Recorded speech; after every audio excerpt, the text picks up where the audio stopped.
So, first, thank you so much for taking the time to do this. I know you have a busy schedule, and congratulations to the Saturn Awards nominations. I just saw them the other day. So Thank great. you so much. We're very happy. Finally, finally, they nominated us. Yeah. Yeah, Welcome to Derry season one has aired, and I think we safely can say that it was a success, right? It was, Yeah, and it was very, gratifying to see the fans uh, reacting to it, and over the course of the weeks, every week we could basically take the pulse of the fans' excitement, which is something that doesn't, happen that way when you make a movie. yeah, Um, and I think you know, there's something that special, I think, about, I mean, the series itself, but I think something special about making it a series that is released weekly because that creates conversation and creates an engagement, emotional engagement with the characters over the course of, a couple of months, which is a yeah. phenomenon that doesn't necessarily happen when you make a movie. And It's questions. There's all of these questions because there's stuff coming that they don't know about, and there's theories about what's coming, and we never had that. yeah. Yeah, and I think you tricked a lot of people with the first episode where you thought you'd build up a new loser gang and then you kill them off, everyone. So that was brutal, but I loved it. Brutal but necessary. That was Yeah, one of the ideas that came out in, our first writers' room, and as shocking as it was, I think we all like agreed that it was a good idea, as brutal yeah, as you say, as brutal as it is. Um, just to go against the expectations and create yeah. some subversion there, and I think people digged it.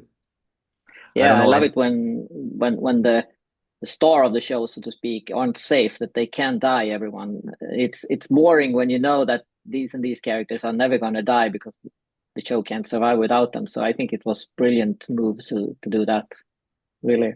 It's a That's little bit, we tried that. We kind of like it's the same effect but magnified. We did that on the movie with, a very shocking opening scene where Georgie, is killed. That I think it creates the same it plays the same function than Georgie's dead in the movie, but of course, it's pretty it's much more shocking. So I think Mm. that people expect that Maddie, at the beginning is comes to fulfill that function, but no, at the end of the episode is the whole gang, Yeah, yeah, shock great. value. Yeah. You've been involved with the It franchise now since 2017, or maybe even earlier when the first movie a was little released. Do you still earlier. love the book, or are you are you tired of it, or Course. No, no, no. no? The book is the thing is that we have such a romance with the book because we read it first when we were little kids. We were 14 and 15. And of course, what we got in that reading when we were 14 and 15 is completely different to what, we got when we reread it in 2015. um and then again now when we read it in 2022 and 2023, and now it's going to be 2026. Your life changes, your Yeah, perspective changes, and it's wonderful to be able to have that anchor. The book is the same. We change, and that is, that is wonderful. And it's been great also. And this is what is so magnificent of Stephen King. It's a book that today is more current than ever. Relevant, Yeah, more relevant. relevant than mm. ever, because it's about, the weaponization, which Andy said many times, but it is about the weaponization of fear. And now we are living in that world, in Yeah. a way we didn't live 10 years ago. So it's fascinating.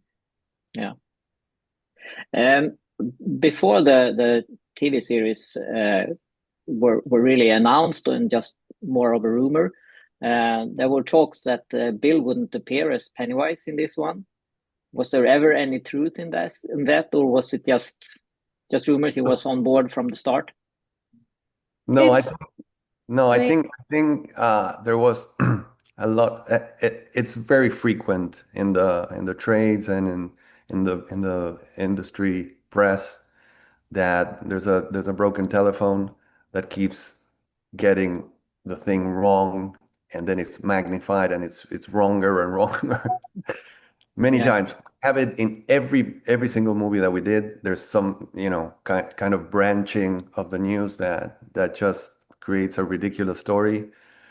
Um, and it always happens to be something that is negative, about the story. Yeah. It's like, oh, like, and Bill is not there. I think that probably Bill it took him a while to jump in the project, but he was never he never said no, I'm not going to do it. It took him a while because he was involved in other projects.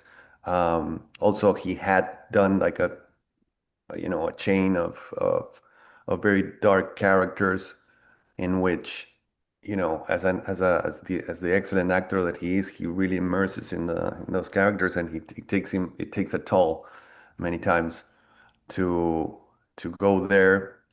So, you create the story and then you work with the writers, and we are the first ones, even though Bill was very aware of what we were doing. It took him a little longer to basically immerse himself in the idea of playing Pennywise again, uh, and uh, and basically prepare to do it. But I think he said in an interview, yeah, that he was like a little hesitant. But Yeah. that's, I mean, yeah, it's. I think we always knew that he was going to do it, him and us. So yeah, Would it have been possible to do it without him no. in some way? No, not hiring someone else or something like that. No. no, I mean, it would have been such a disaster, I think, to Yeah. start a project knowing that Bill was not going to do it because he's so, he's such he created, this version of the character. Yeah. Uh, Yeah. so we would have recurred to another actor and ask him, to basically emulate what Bill was doing. I really don't want to see myself in that situation, but I think it would have been maybe we should, just let it go and Yeah. not. Yeah. Yeah, and also we are so devoted to Bill and also his decisions. So we're very, at this point we're like siblings and brothers, Yeah. and we didn't want to betray that. Yeah. Yeah, I'm very happy I said yes. But you did wait quite a few episodes before we got a first glimpse of him. Was that the plan to draw it out and build it up before it? That was by design. And yeah. at the beginning, I said, look, when we met with the rest of the writers, I was pretty certain that it would be a very slow build up, just to create that vacuum, in the audience, create that anticipation, the same way you do it on a movie with the monster. Sometimes it's the best thing to just conceal it, like Barbie. We've mentioned Jaws, as being a good example.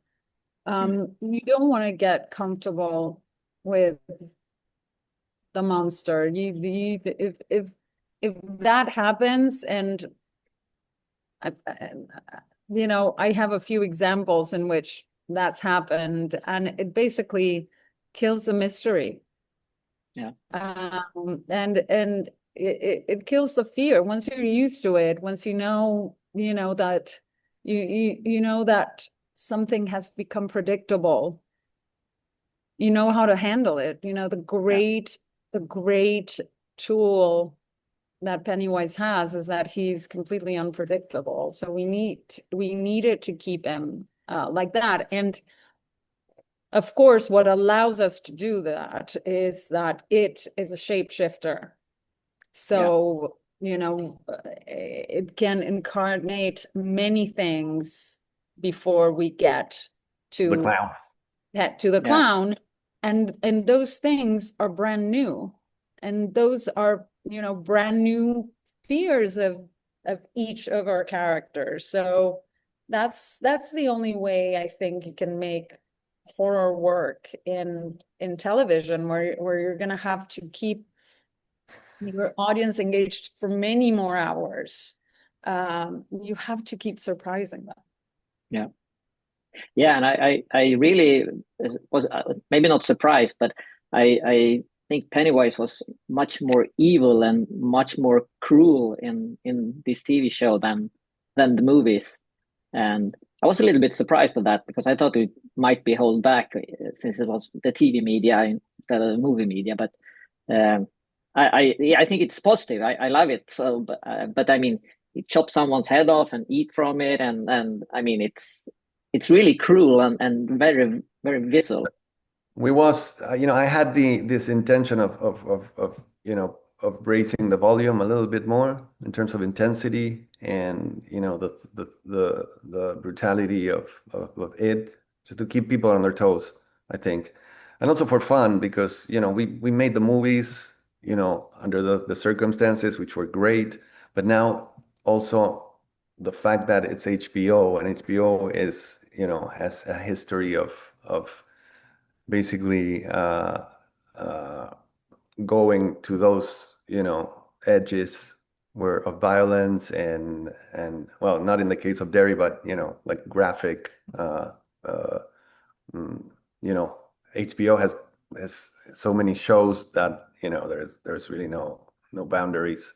And if it was with another network, probably we would have been asked to hold back, but I think we were lucky to have HBO on our corner, and they never. The truth is that they never ever said, "Hey guys, I think this is a little too intense or too graphic." We were shooting the birth in the car, and Barbie was saying, "I don't think that HBO is going to buy this." Because I was shooting basically a frontal nudity shot of the mom's anatomy, Yeah, opening. You could see like, yeah, exactly that, like the yeah, vagina opening and a thing coming out, and Barbie was like, we're gonna get a call for this, and there was radio silence completely, and there was like, when we send the dailies, every day, and Barbie, I think, was expecting to get a call from HBO saying, I don't think we can show this. No, amazing. yeah, yeah, that Yeah. that I'm gonna give to HBO. They let us do whatever we wanted in terms of graphic violence and gore. Well, not whatever we wanted, in the sense that I think all the scares that were crafted were excellent. They were very intense, but they were excellent. If If you we, may say so. yeah, but if, if we had done something that wasn't good, they would have said something. They didn't, because I think they were enjoying it, as much as we were, and they were willing to take the risk. Yeah. Yeah. So And another thing I really liked was that you gave us the backstory to Pennywise, what happened to Gray, a and little bit. yeah, a little bit, and you connected it to. I mean, the season ends with basically the first movie, and if what I hear is true, we're going to have more seasons going backwards. So, how complicated is it? Do you have like a wall with all the connections, or how do you keep track of everything? Uh, our brain is a mystery. We don't even know. I know. No, the truth is that it's a challenge. It's a very fun challenge, because we branched out a lot of, storylines, uh, the book itself, it's a puzzle with that is not finished.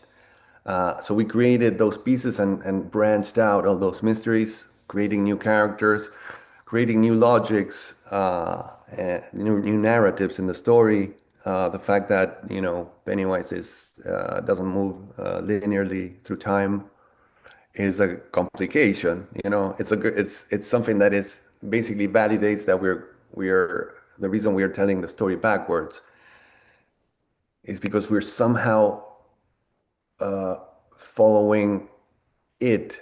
That was one of the outstanding things of this series is that it's presented as a prequel, but in many ways it's a sequel, given that Pennywise has already experienced uh, the events of It One and It Two, and now he's like sort of rewriting the what is for us the past, but for him is just the a block Mm. of that is a story written. So he's sort of rewriting the story, but that's and yeah, to your question, it is complicated, but it's a very very fun challenge, and Mm. every time, every day in the in the writers' room, it's a World Cup final. Yeah, yeah, I like the format. I don't know of any other series that have the season is moving, the season itself is moving forward, but the season is coming before what we know. So I haven't seen any other series doing that. So it's really I impressive know. that you. Yeah, and I think what's also so magnetic about it is that the farther we go, the more obscure those events are. Yeah, Uh, in the book, there's probably more descriptions about the massacre of the Bradley gang and the burning of the Black Spot, more than the explosion of the Kitchener Iron Works, which is like turn of the century. And not to mention the Bob Gray, turning into Pennywise, which is in the book. There's like almost nothing about it. So the deeper you go in the past, the more obscure those events are, and more we have to basically invent. yeah, Um, so I think for the audience, it's also, and for the fans of the book, who know the book very well, I think that they're counting on that. Counting the deeper we go, it's like going, to the bottom of the sea. The deeper you mm, go, the more uncertainty and obscurity there is. yeah. Um, I wanted to. We talked a little bit on how it's online, and there's a lot of rumors going around. So I would like to, if possible, ask you them and see if you can kill them or confirm them. The first one is that about season two, it's been rumored to been starting. You start shooting, you have a green light, you don't have a green light. It's not going to happen. What's the deal with season two? Can you? Listen, there's so many components to getting a show of this magnitude on Reels availability of talent, aligning budgets, writing the scripts. This is not The deals also, the deals the with deals. the deals It's with the writers, the deals with the cast, which is something that evolves from the first season to the second. But there's an intention of doing it, and so I can tell you that the factors that that uh, the I mean, desire to make the show from us and from HBO is the same. We all want to do it. We're working it out right now. It's Yeah, natural. yeah, But it's good. a very, this is not, in the sense that television, when you're doing it at this level of complexity, is not something that there's shows with 20, 25 seasons on air, which I love, but this is a very different show. Every episode is a movie, is a universe. They have a lot of craft, and it's something that you don't shoot in a week. So it's all those things that have to be taken into consideration and have to be aligned. So We can say, I mean, we can say that we are working on it, yeah, right? we're working on it. We're working on it, and we're all working on it. The studio, us, everybody. Good. And your plan is to do 3 seasons? Is that correct? If everything goes well, of course. Yeah. That was the plan. That was my pitch to Stephen King. It was the first one that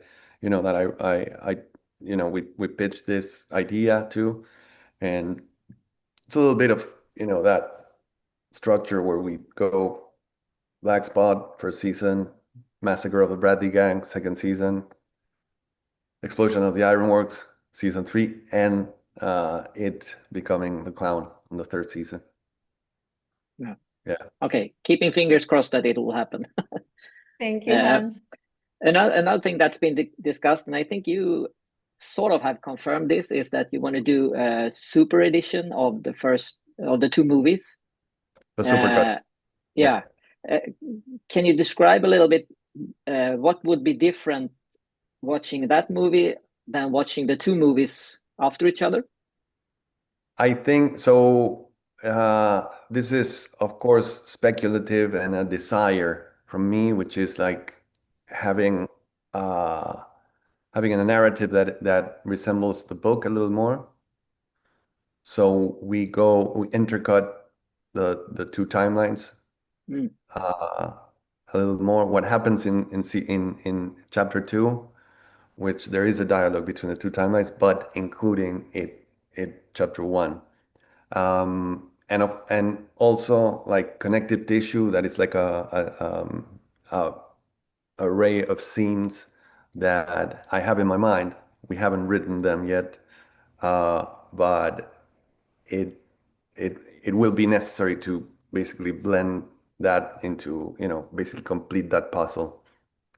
So it would be new scenes done for this. Yeah.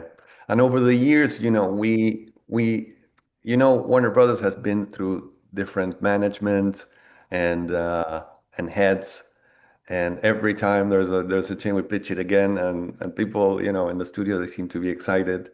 But we've been so busy in this, in this last like 6, that is 7 the bottom line. We've been like, I mean, we did this season 1 from scratch. It's huge.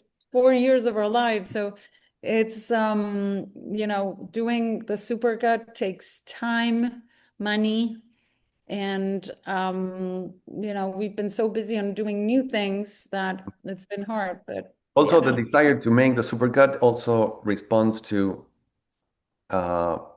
things that are in the book that we could not address in the movies for narrative reasons, but also for budget reasons. The whole the other side. So when Bill Denbrough is shot into the void at the end of the confrontation with it, and he's like traveling at 300 miles an hour through the macroverse, and he sees the turtle like appearing, and finally getting closer to that basically cage where the deadlights are. That's something that it's a pending sequence that it's in the book, and it's the time where we see the other side, and I always wanted to include that. And I mean, I'm very happy with the movies because they really, they really sit with the perspective of our characters.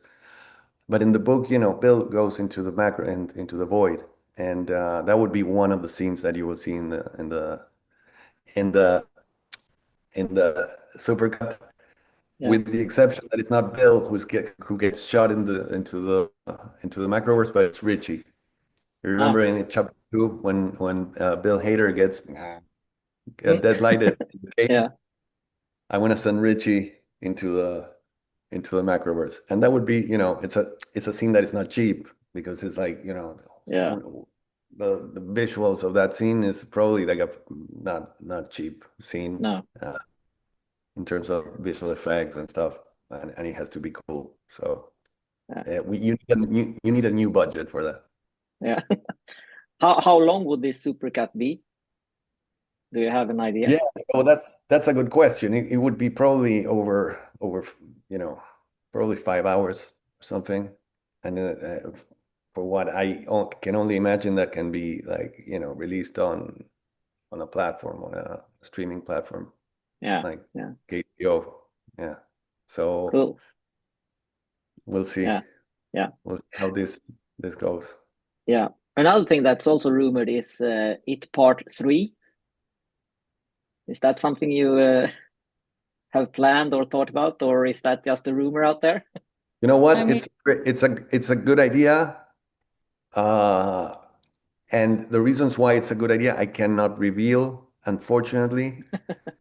But I told before that it is rewriting history, right?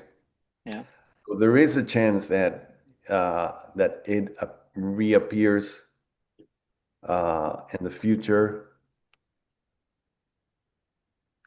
after the events of its death. Okay. It's mysterious what I'm saying, but if you think Yeah. about it, there is. I'm not saying that we're doing it, but with the logic that we're using in this show, he might rewrite history, and we could see him in moments where his cycle, he's not awake, or he's not supposed to be awake. And I know that people speculated about Finn Wolfhard being in season 3. That didn't come from us, if I may say so. But actually, it's a pretty good idea, Yeah. and it would match our logic. Wow, that's exciting. So we can easily say that we will have a lot more It looking forward to in the future, at least in I some think form. I think so. Yeah. Yeah, yeah. And people seem Okay. to keep wanting to see, so you're gonna keep Yeah. giving. Yeah. Yeah. Yeah. Yeah. I definitely want to see more of it. So I hope for a season 2. Yeah. I think, the creation that we as a collective are doing on this show is something that Stephen King really embraced. He knew that, moving forward with the series, we're there's a lot of invention around it, around the work that he did on the book.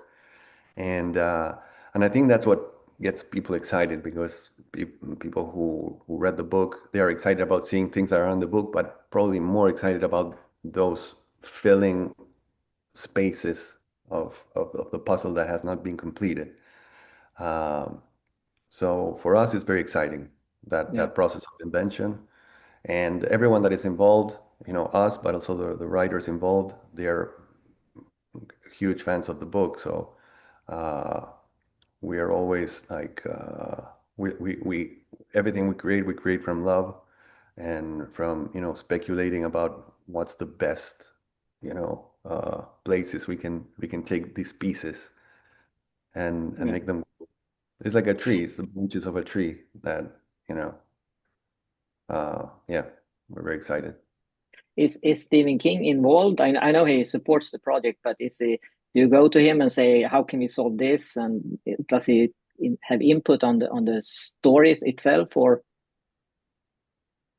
So we everything that we write, we share with him, and in general, he's like, he's not super critic of, well, possibly because he so far he liked what we did. So he doesn't have an interfering role, really, in the work we did so far. But every time that there's something that he doesn't like, he points it out. It didn't happen a lot, Okay. but it's mostly details. He's not, he doesn't want to interfere, because I think that he's excited too about like where those branches are taking us. Yeah. Um, but he's been incredible. Like, I think in many ways, like Stephen King wants us to take this and take it to the next level. Uh, and and also, a guy that is so prolific in his writing and he's been through so many worlds over the years. He's kind of moved in a way he moved on from it in terms of going back to that world and trying to, revisit it. So I think he's counting on us to fill that role. Yeah. We're very Yeah, you're proud of doing it, a of course. yeah, you're doing a great job. Thank you, Hans. Thank you. Yeah.